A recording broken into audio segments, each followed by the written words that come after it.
Hello everyone, welcome to Braino Solution. Today we'll be doing question number 3 from exercise 14C. Question is, here you have different age group and on the other side you have number of persons. Like suppose from 1 to 14 the population is 2 lakh. Okay? From 15 to 29 जो population है उस town की that is 1,60,000. ऐसे ही different यहाँ पे categories दी हुई हैं. ठीक है, तो first is we have to draw the bar graph. तो उसके लिए क्या करेंगे, they have given that 1 unit is equal to 20,000. मतलब एक ये जो ब्लॉक है दिस रिप्रेजेंट्स 20,000. क्लियर है. तो अभी हम क्या करेंगे, फ्रॉम एज ग्रुप 1 to 14. तो हम सबसे पहले क्या करेंगे, आई विल मेक 2 एक्सेस.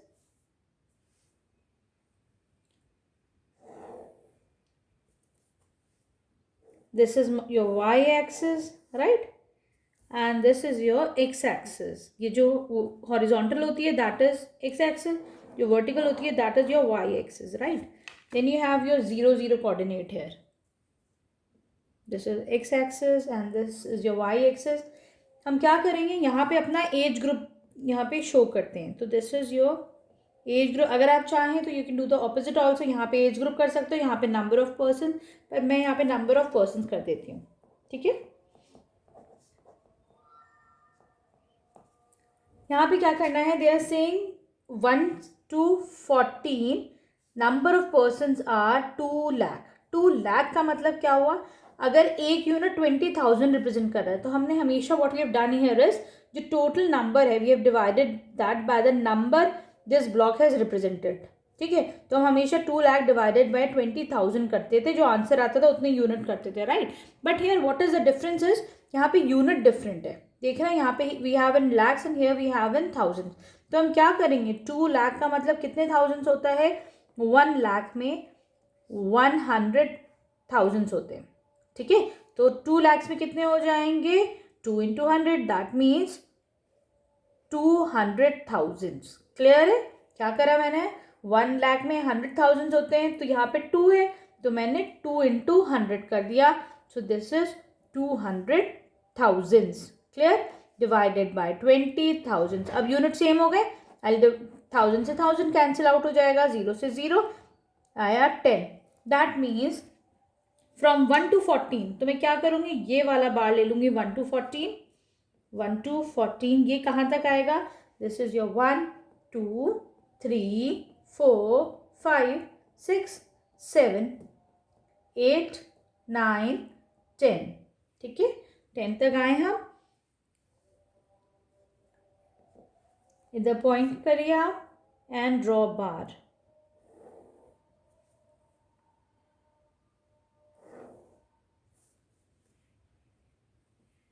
ठीक है, now your next is 15 to 29.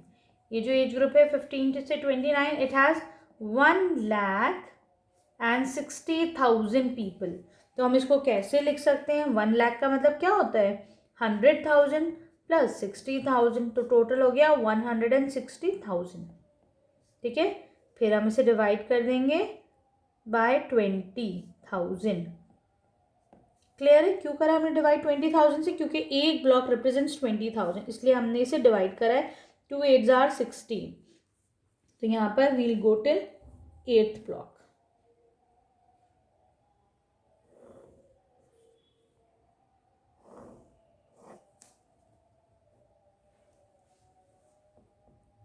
(15 to 29). ठीक है, देन वी हैव 30 to 44. तो यहाँ पे कहीं आएगा और इसका है 1,20,000. तो 30 से 44 वाला एज ग्रुप में 1,20,000 है. ठीक है, 1 लाख को हाउ कैन वी राइट, 100,000 लिख सकते हो प्लस 20, तो टोटल कितना हो जाएगा 120. ठीक है, थाउजेंड्स. देन वी हैव एक यूनिट, क्योंकि 20,000 रिप्रेजेंट करता है, मैं इसको 20 से डिवाइड करूंगी, 0 0 2 6 12, राइट. तो ये आएगा यहाँ पर 6 है, देखिए 6 के सामने स्केल रखा तो ये यहाँ पे आएगा. ठीक है, I will make a bar here. आपको ये आना चाहिए कि कैसे जो है इसकी वैल्यू निकालनी है, अदरवाइज बार पे प्लेस करना it's not a tough thing. Right. Then we have 45 to 59. ये है 45 से 59 वाला. This is 1,00,000 again 20,000. तो 1,20,000 का फिर से 6 तक ही आएगा. राइट. अभी हमने 1,20,000 का निकाला है. सेम उससे 1,20,000 का again we can find out. So this is for 45 to 59. Then we have 60 to 74 वाला age group. It has 80,000 people. तो 80,000 पीपल हैं. तो इस पे ग्राफ पेपर पे कितने यूनिट्स आएगा? मैं उसको 20 से डिवाइड करती हूँ तो 4 यूनिट्स आएगा. 1 2 3 4 यहाँ तक आ जाएगा. ठीक है.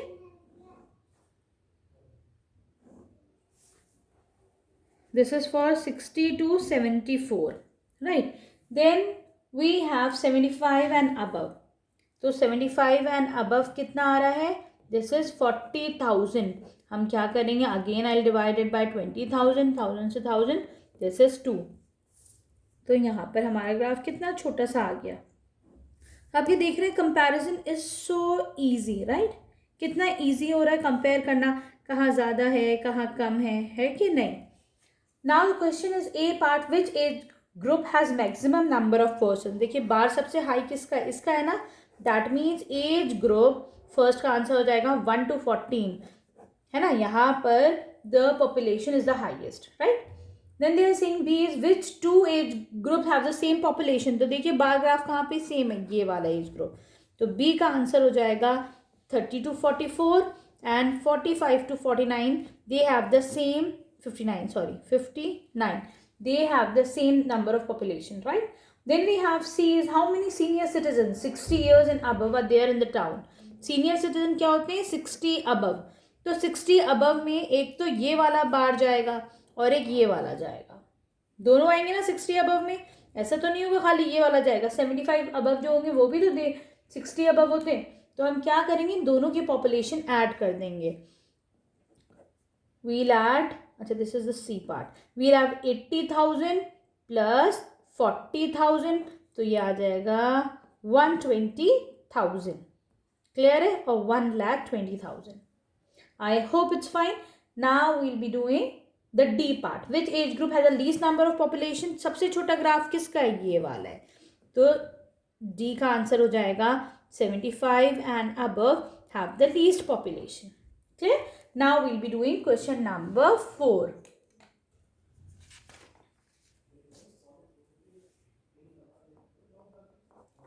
Question 4 is the birth rate in 5 countries over a period of time is like this. यहाँ पे represented by the bar graph.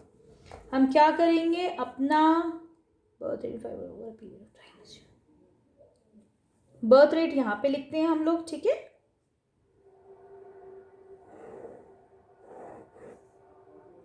And this is your line to show the countries. हम यहाँ पे अपनी countries लिख देते हैं. ठीक है. This is for the countries. This is 0 0. Right. अब यहाँ पर क्या है कि हमको ना ये जो बार है ये खुद ही हम सेट करते हैं. ठीक. तो हमने यहाँ पे अज्यूम करते हैं let this be equal to 10 units. हमने इसको 10 units जो है वो अज्यूम कर लिया है. क्लियर है. मतलब if the population is 50 per 1000 तो अगर मैं उसको 5 यूनिट से डिनोट करती हूँ तो that means the answer is 50 per 1000. 1 2 3 4 4 5 6 7 8 9 10 11 12 13 14 15. Then we have this 16. Okay. Let's see. For China, they have the birth rate per 1050 है ना. चाइना का 50 है. तो हम क्या करेंगे? अब मैं 50 को क्योंकि मैंने एक ब्लॉक 10 के इक्वल लिया है तो आई डिवाइडेड बाय 10. ये आपको बहुत प्रॉपर लिखना होगा. बड़ा बड़ा scale. This is called a scale. ठीक है. तो दिस रिप्रेजेंट्स 5 ब्लॉक्स. तो मैं क्या करूँगी? 5 तक मार्क करा और एक चाइना के लिए आई will make a bar for China. Clear. Now the next is India. India के लिए है 40. What I will do here is India का है 40. 40 को 10 से डिवाइड करा. आंसर आया 4. तो इसका मतलब 4 के सामने कौन सा बार है, ये वाला बार. Again, I'll make 2 lines. This is for India. Then we have for UK. It's 25. मतलब divide by 10. That is 2.5. क्या करूँगी मैं? 1, 2, 3 नहीं है. 2 और 3 के बीच में ये वाला. देख रहे हैं आप 0.5 कहाँ पे आएगा? ठीक है, यहाँ पे आ जाएगा 0.5. सही है? Is it okay? Simple. I'll make the bar. This shows for UK. Then we have for Nepal 30. Divided by 10, तो you get 3 bars. 1, 2, 3. This is for Nepal.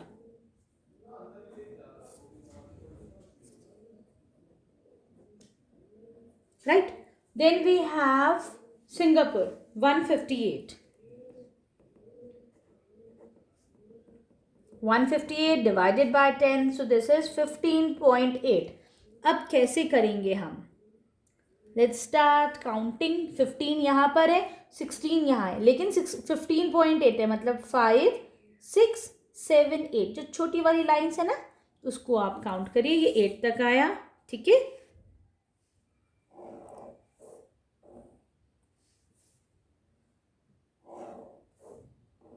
ठीक है. This is your graph for Singapore. 15.8. Clear? Here we complete question number 4. Now we'll be moving to question number 5. Question number 5 is the data given below represents the annual rate. अच्छा, एक काम करते हैं. Question number 5 is your homework. ये अब आप खुद से करेंगे. ठीक है, इसमें क्या करिए, I'll help you out. मैं आपको बता देती हूँ कि आप जो है for question number 5 जो एक यूनिट है, इसको आप you can even assume it as 10 centimetres of rainfall. आप एक यूनिट को 10 सेंटीमीटर्स ऑफ रेनफॉल एज्यूम कर लीजिएगा. ठीक है, उससे क्या होगा, इफ जून के लिए 30, तो 30 डिवाइड बाई 10 मतलब 3 बार यूनिट्स आएंगे. 1, 2, 3 ऐसे कर दीजिएगा. ठीक है, फिर जुलाई 3.5, तो इससे थोड़ा आगे जाएगा. क्लियर? ठीक है, वो इजीली हो जाएगा. अगर नहीं होगा तो go to the comment section, right there, I will explain it. Fine. Now coming to question number 6. Question number 6 is the bar graph here shows the number of vehicles passed through a crossing. Answer the following question. Which day is the day of minimum traffic at the crossing? सबसे कम traffic कब था? तो सबसे छोटा देखिए बार कहाँ है, Wednesday में. तो सबसे कम ट्रैफिक था वेंसडे में. ठीक है. Which day is the day of maximum traffic? तो देखिए सबसे हाईएस्ट बार कौन सा है? दिस इज फॉर संडे, है ना. तो लिख दीजिए आप Sunday. How many vehicles passed through the traffic crossing on Friday? Friday में कितनी व्हीकल्स गई? तो आप स्केल रखिए. ठीक, फ्राइडे तक जाइए and this is pointing to 900. तो आपका आंसर हो जाएगा 900. Clear? How many total vehicles pass through the crossing during the week? तो what will do here is हम सबका ऐड कर देंगे. हम सबको मंडे में है देखिए 400, ट्यूसडे 700, वेंसडे 200, Thursday 600, है ना. It's 6. Yes, it's 6.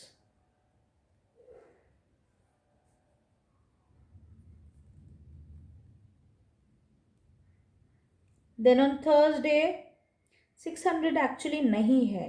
This is थोड़ा उससे छोटा है ना. अब ऐसा ना हो कि जो आपका पीछे आंसर हो आप इसको 600 लेके चलो, लेकिन मेरे ख्याल से ये 580 हो रहा है. ठीक है, I think it's 580, 580.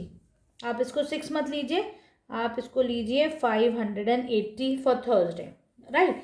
For Friday it's 900, for Saturday it's again 700 and for Sunday it's 1000.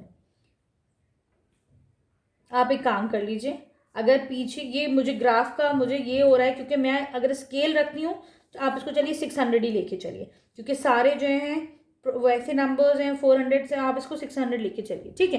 क्या कह रहे हैं, दे आर आस्किंग टोटल कितनी व्हीकल्स गई हैं. तो what will do here is I will add all the numbers. तो हम क्या करते हैं, सबको ऐड करते हैं. दिस इज 1000. ठीक, फिर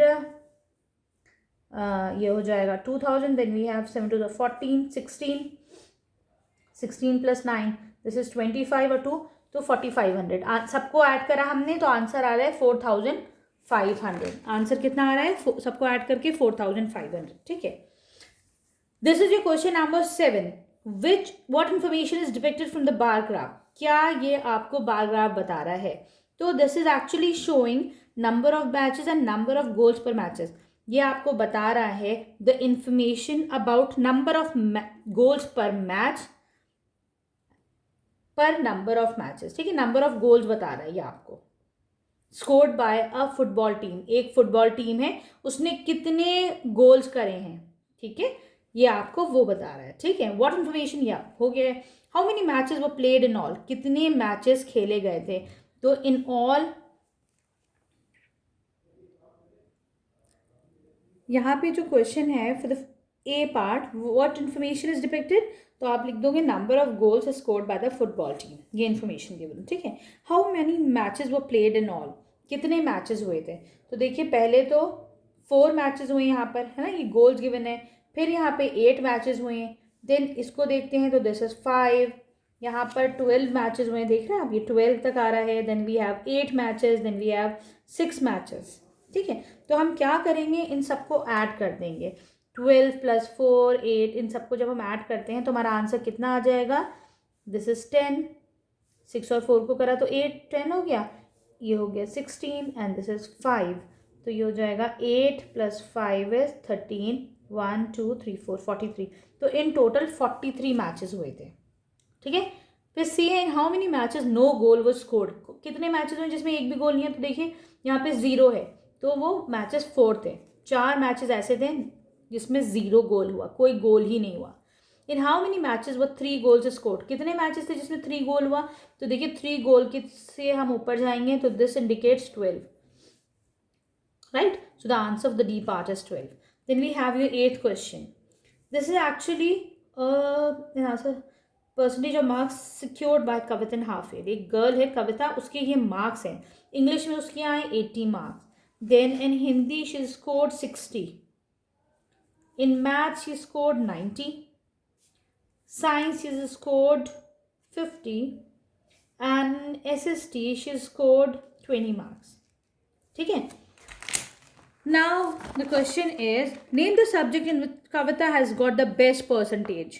तो सबसे अच्छा, सबसे ऊपर बार किसका जा रहा है, मैथ्स के लिए, है ना, है कि नहीं। तो शी स्कोर्ड 90 मार्क्स। तो ऐसा कौन सा सब्जेक्ट है, उस सब्जेक्ट का नाम हो गया maths, right. Now they are asking find the percentage of her marks in mathematics. तो ये है उसका परसेंटेज 90%। तो कविता ने कितना सिक्योर करा, 90% मार्क्स, ठीक है। If pass percentage is 40%, then in which subjects she failed? अगर 40 से कम आएंगे तो वो फेल हो जाएगी। तो ऐसा कोई सा सब्जेक्ट है, दिस इज SST, क्योंकि she scored only 20%, देख रहे हैं आप। तो वो किस में फेल हुई है, SST में। What information is depicted from the bar graph? This bar graph shows the percentage of marks secured by Kavita. Clear? I hope this question is clear. Now we'll be moving to the next question. Look at the bar graph and answer the following question. This is the bar graph. Length of Indian rivers given है, ठीक है। What information is depicted? Length of Indian rivers is depicted. Which river has the smallest length? तो this is Kaveri, देख रहे हैं सबसे छोटी है कावेरी, तो answer will be Kaveri. C and name the rivers whose lengths are equal. कौन सी ऐसी 2 rivers है जिनकी लेंथ इक्वल है। अच्छा देख रहे हैं आप, दोनों का सेम आ रहा है, तो दिस इज B, C का हो जाएगा इंडस रिवर एंड ब्रह्मपुत्रा, ठीक है, दोनों की सेम है लेंथ।